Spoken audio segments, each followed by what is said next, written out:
আমি এই ফোনটা 7 দিনের লাগে আনছি 2000 টাকা দিয়ে। 7 দিন পরে আমার এই ফোনটা দিয়ে 2000 টাকা দেওয়া লাগবে, মানে এটা ভাড়া আনছি 2000 টাকা দিয়ে। ঠিক আছে, আমার তো ফোন নাই ভিডিও বানানোর জন্য।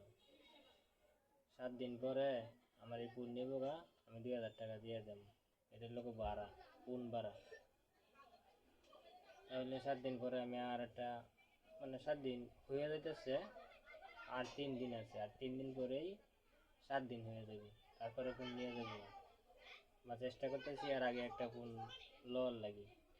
নাহলে তো আমি ভিডিও বানাইতে পারবো না, ভিডিও আপলোড করতে পারবো না। আমার আইডির মধ্যে অনেক ফলোয়ার কমে গেছে, তারপরে মানে অনেকে কমে গেছে ভিডিও না দেওয়ার কারণে। আসলে মনে অনেক কষ্ট লাগতেছে, আমার হাতে ফোন নাই। আপনারা যদি ভালো লাগে তাহলে আমার ভিডিও শেয়ার করে দিবেন। ঠিক আছে, ধন্যবাদ।